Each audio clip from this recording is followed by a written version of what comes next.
Number 3 variation exercise 3.6 question number 1 हम करने जा रहे हैं। अब 3.6 के जो फर्स्ट क्वेश्चन है वो किस मेथड से होना है बेटे? के मेथड से। अब हम डिस्कस करते हैं कि के मेथड क्या होता है। हमारे पास क्वेश्चन में रेशियोज दी गई है, हम उसको लेट कर लेंगे इक्वल के। तो क्या आ जाएगा आपके पास? a ratio b is equal to c ratio d is equal to k। इसको अगर हमने के इक्वल रख लिया तो हम के मेथड का यूज करेंगे। आप अगर ये रेशियोज है तो ओवर में आ जाएंगे ये, और बारी बारी क्योंकि ये दोनों रेशियोज के इक्वल है तो बारी बारी इनको के की, इसको रेशियो को लिख सकता हूं मैं a over b is equal to k और c over d is equal to k. आप देखें यहाँ ये b डिवाइड हो रहा है, उधर जाकर क्या आ जाएगा? मल्टीप्लाई। तो a की वैल्यू क्या आ जाएगी? b के, और c की वैल्यू क्या आ जाएगी? d के। ये आप इसके हर पार्ट के लिए अलहदा से आप सॉल्व करेंगे।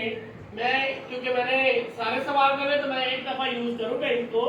आपने हर सवाल के लिए पहले ये के मेथड की वैल्यूज निकालनी है, उसके बाद क्वेश्चन में पुट करनी है, ठीक है। अब हमारे पास क्वेश्चन नंबर 1 है। अब हम जहां जहां हमारे पास a होगा वहां हम पुट करेंगे b के, जहां हमारे पास c आएगा वहां हम क्या पुट करेंगे?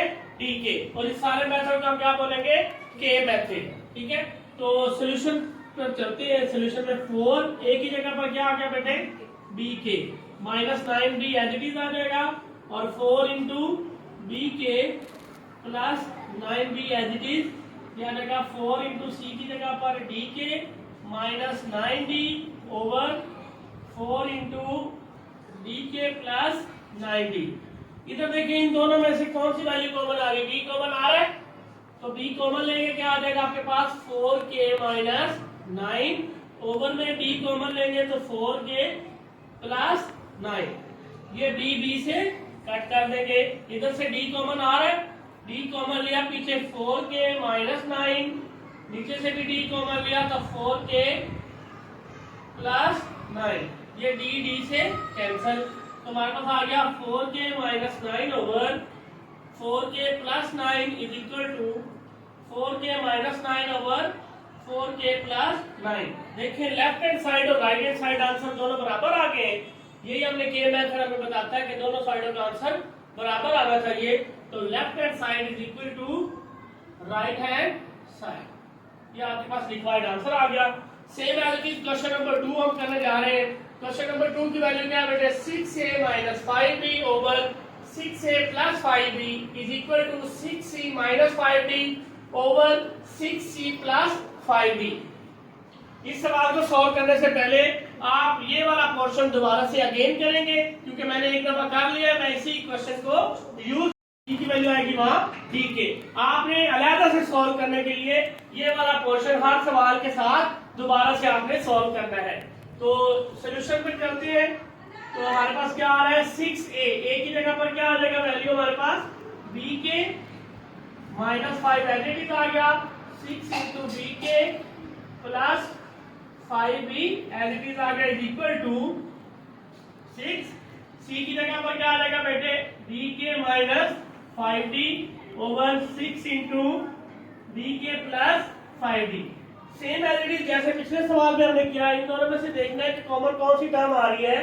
तो हमें नजर आ रहा है यहाँ से b इसमें भी है और b इसमें भी है, तो b को हम कॉमन ले लेंगे तो क्या आ जाएगा? b कॉमन लिया तो 6k माइनस 5 ओवर से b कॉमन लिया तो 6k plus 5 is equal to, यहां से d कॉमन आ रहा है तो 6k माइनस 5 ओवर में आ जाएगा d कॉमन लिया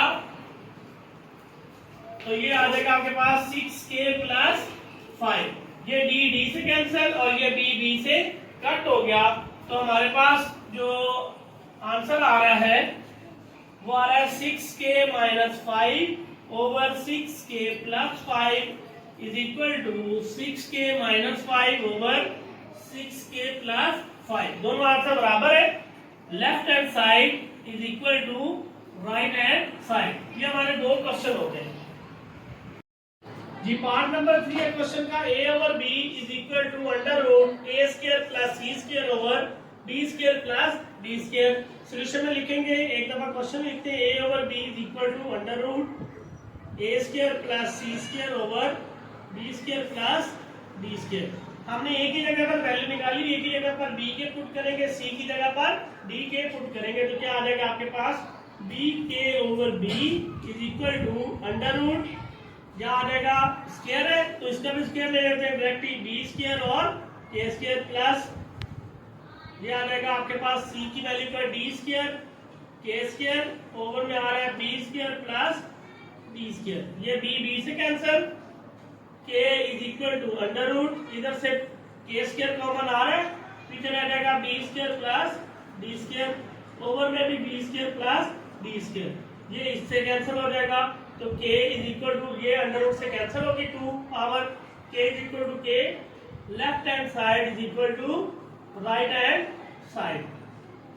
अब हम चलते हैं क्वेश्चन नंबर 4 की तरफ। अब देखिए पहले हमारे पास ओवर में लिख के दिया जाता था, अब हमारे पास रेशियो में लिख के दिया है, हम इस रेशियो को पहले फ्रैक्शन में कन्वर्ट कर लेते हैं तो क्या आ जाएगा आपके पास a की 6 प्लस c की 6 ओवर b की 6 प्लस d की 6 इज इक्वल टू a का क्यूब c का क्यूब ओवर b का क्यूब और d का क्यूब। हम यहाँ बेटा वैल्यू पुट करेंगे a की जगह पर b के और c की जगह पर d के, तो ये आ जाएगा 6 पावर है तो दोनों की पावर 6 हो जाएगी, तो b की पावर 6 k की पावर 6 प्लस c की जगह पर आ जाएगा d की पावर 6 और k की पावर 6 ओवर b की 6 प्लस d की 6 एज इट इज आ जाएगा इज इक्वल टू यहाँ आ जाएगा पुट करेंगे तो b का क्यूब k का क्यूब और b का क्यूब और k का क्यूब ओवर में आ जाएगा b का क्यूब और b का क्यूब। इन दोनों में से देखें k की पावर 6 कॉमन आ रही है तो पीछे रह जाएगा आपके पास b की पावर 6 प्लस d की पावर 6 ओवर में आ जाएगा b की पावर 6 प्लस d की पावर 6। इनमें से देखें ये मल्टीप्लाई हो रहा है क्योंकि आपस में k का क्यूब और k का क्यूब मल्टीप्लाई होकर क्या आ जाएगी k की पावर 6, बाकी b का क्यूब और d का क्यूब एज इट इज आ जाएगा, यहाँ भी b का क्यूब और b का क्यूब एज इट इज आ जाएगा, ये दो वैल्यू से कैंसिल, ये वाली वैल्यू इस वैल्यू से कैंसिल, तो k की power 6 is equal to k की power 6 left hand side is equal to right hand side